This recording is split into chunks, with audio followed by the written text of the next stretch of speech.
Chapter 13. Positive thinking can dispel fear and worry. All of us are prone to calculate and weigh things, permitting the negative side to creep to the fore, and our thoughts evidence themselves in such remarks as, "It can't be done," "I'm afraid," "What will happen if I do it?" "People won't understand," "It isn't worth the effort," "I haven't the time," and similar verbal alibis. If you haven't expressed these thoughts to yourself, then others have to you, and through the power of suggestion, you have accepted them as your own conclusions. It takes an affirmative type to make progress, and you should know by now how to develop yourself into the affirmative type. The negative type is sunk before he starts. Nature takes care of these situations through the old law of the survival of the fittest. We know what happened in the days of ancient Sparta, when children were put on their own as babies, and only those who survived were given further chance. A negative type is a quitter, or, putting it another way, a quitter is a negative type. There is no point to go around hitting everybody on the nose just to start something. But just the same, it's poor business to let yourself be put on the defensive in everything you attempt to do in life, as that is a negative sign. The person who won't be licked can't be licked. If you are taken unawares and suddenly put on the defensive, snap out of it. Take the offensive as soon as you can, because if you remain on the defensive, you are beaten. One of your greatest enemies in life will always be fear. This is what makes many people negative, what keeps them from assuming and maintaining a positive attitude. Fear is the great destroyer. Give fear command of your life, and you will be powerless to achieve anything worthwhile. Some 3,500 years ago, Job said, "For the thing which I greatly feared is come upon me, and that which I was afraid of is come unto me." Certainly they came upon him because he, in his fears, pictured these things. He used the immutable law to attract them. Just as you bring the good things which you want into reality by holding the positive thoughts constant, so do you bring the bad things, those which you fear, by holding the worry, the negative thoughts constant. If you have read this far, then you must realize that when you look after your thoughts will look after you. This being true, which will it be? Grief, trouble, ill health, worry, failure, or health, wealth, happiness, success? It's entirely up to you. No power on this earth but you can direct your thoughts, and the way you use your will to keep your thoughts positive is a matter solely under your control. The late US President Franklin Delano Roosevelt made one terrific statement when he said, "The only thing we have to fear is fear itself."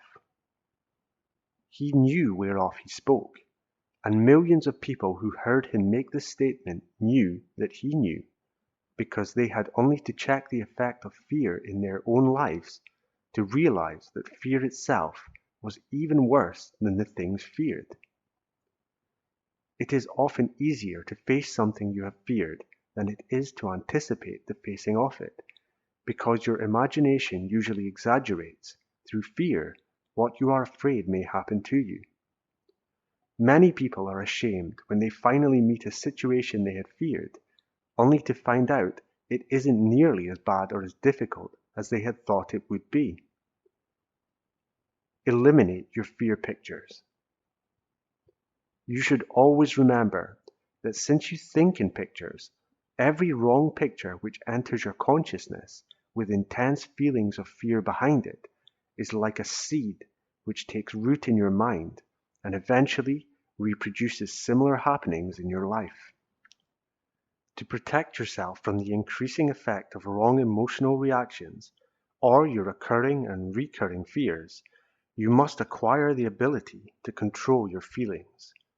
You are still, more or less, a victim of fear and worry if you catch yourself expressing your feelings and apprehensions like this. I'm so worried, I can't think straight. I've a feeling that nothing I try to do will turn out right. I've lost faith in myself and in God. I'm so nervous and tense, I haven't slept for weeks. I can't get over what happened to me. I know better, but I can't help burning myself up with hate and resentment. I've lost all interest in living. I'd put myself out the way if I weren't afraid to do it. Does this sound like you or like remarks that you have made?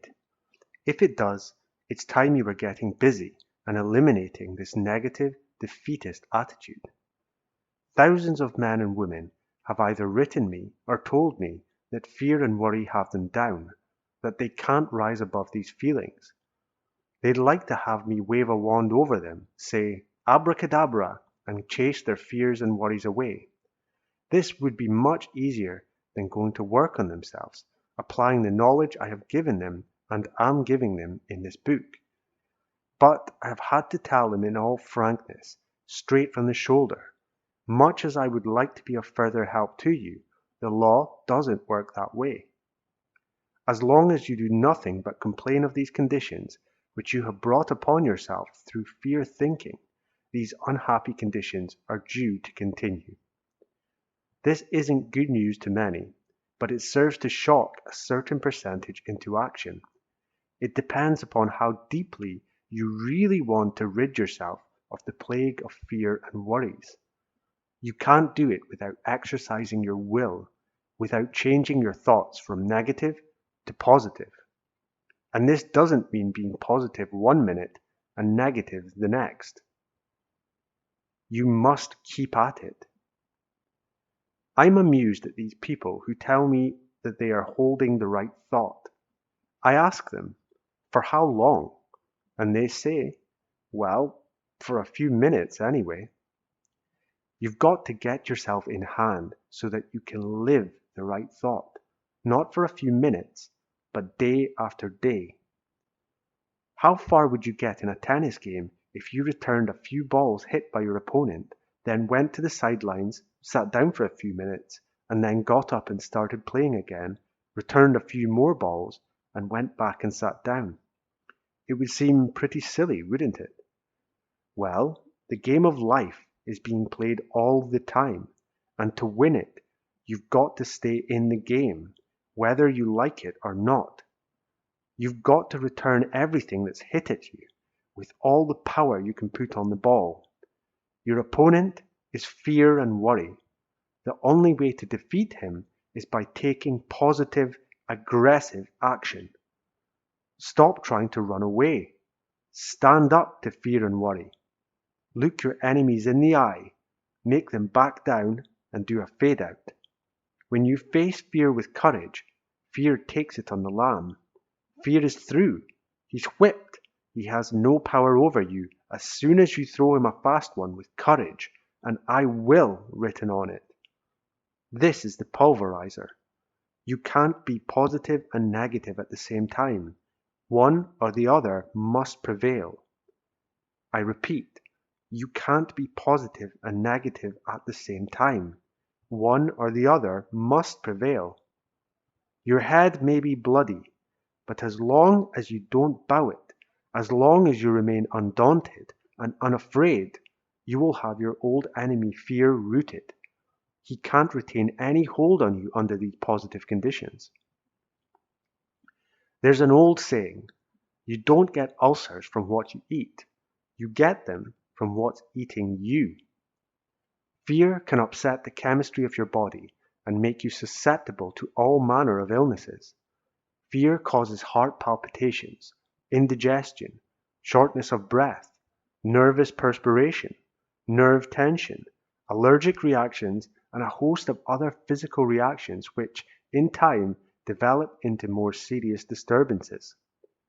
I'm afraid of the dark, afraid of falling, afraid of fire, afraid of this and that.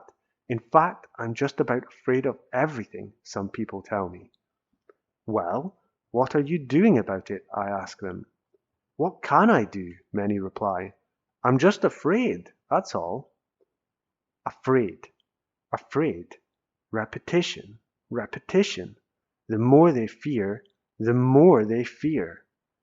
Like always attracts like. A snowball starts rolling down a snow-covered hill. It's a little snowball at the beginning, and it's an avalanche at the bottom. Unless you break up the snowball of fear, it will engulf you and submerge you. Give your fears a chance to grow. Keep on nourishing them with more fears, and you'll have a tidal wave to contend with before you're through. Worry, of course, is the handmaiden of fear. I was going to say she is the consort. George Washington Lyon has said, "Worry is the interest paid by those who borrow trouble." John Bunyan said he was able to eliminate worry from 2 days of each week. He wrote, "There are 2 days in the week about which and upon which I never worry. 2 carefree days, kept sacredly free from fear and apprehension. One of these days is yesterday, and the other is tomorrow." Now, if you can eliminate fear and worry from yesterday and tomorrow, you have only to eliminate it from today, and you have it licked. Today is the only time you are alive. Today is the only time you have to face reality. Today is the only time you have to do anything constructive or destructive. Today, before it becomes yesterday, is your opportunity to go forward or backward. Today, before it becomes tomorrow, is your chance to lay a better foundation for your future. What are you doing with today? Are you filling it full of your usual fears and worries, thus guaranteeing that tomorrow will be a repetition of today? Positive and negative thought rules the world for good or ill. Any downward or upward trend in our worldwide economic scheme is due entirely to the way we think. When the great world leaders, the statesmen, the financiers, editors, publishers, economists, those who direct and influence the thoughts of millions in every part of the globe, permit depressed thoughts to enter into their scheme, then depressed thoughts and fear vibrations enter into the scheme of those same millions, and business comes to a near standstill. When the world's leaders change their way of thinking, toss out fear, and move forward instead of backwards, then the thoughts of millions change for the better, and as they think constructively, business improves. Fear, the plague of humanity, must be overcome. Today, the world is fear-ridden. The threat of A-bombs and H-bombs, and who knows what other kinds of new and even more destructive bombs, hangs over the globe. Under such horrific conditions, it is no wonder that the economic life of millions in all lands is in a delicate state of unbalance, and that fear of a third world war exists in the minds of great masses of people. Add to this the profound hates and resentments which seethe among various races, the fears and suspicions which, unhappily, tragically exist, and it requires great faith and courage for the individual to maintain the right mental attitude. But in the face of all this, it is absolutely imperative that you learn to control your emotions, your fears and worries, that you picture yourself receiving guidance and protection from the power within, so that you will be safe and secure no matter what may come to pass in the world at large, so that you can do all in your power to help bring about better conditions in your community and extend your own influence for good as far as possible. Be positive, be courageous, believe, have faith.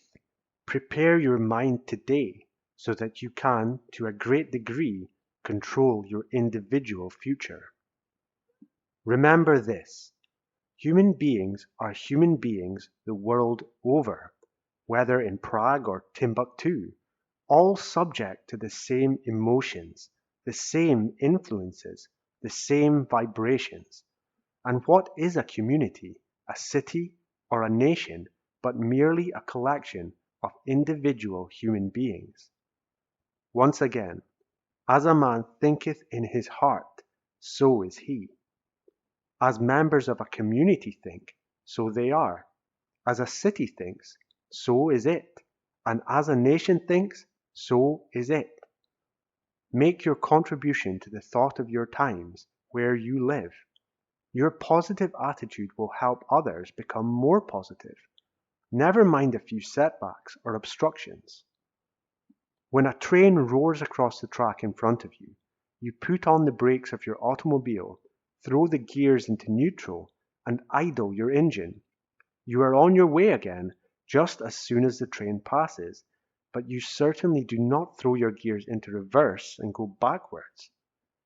Compare yourself to the gears of your automobile. In reverse, place all fears, worries, troubles, aches, and pains. Okay, then, when things go wrong, instead of getting upset about it, losing control of yourself, simply put on the brakes, idle your engine until you can clearly see the road ahead. In high is everything you desire: health, wealth, happiness, success. No power in the world except your hand can put the gears of your automobile in reverse. If your own gears get in reverse, remember, you alone put them there, and you put them there with your own thoughts, because there is nothing either good or bad, but thinking makes it so. Hamlet, Act 2, Scene 4. Therefore, as you think, you move either forward or backward, in high gear or in reverse.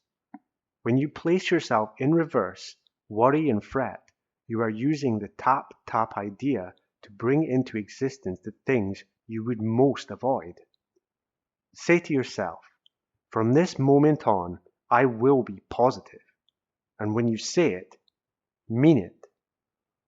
Erect a steel wall on the right side of the reverse gear so that you will never go into reverse again. Close the door of yesterday. Keep it closed. Then shift from low gear to high and stay there.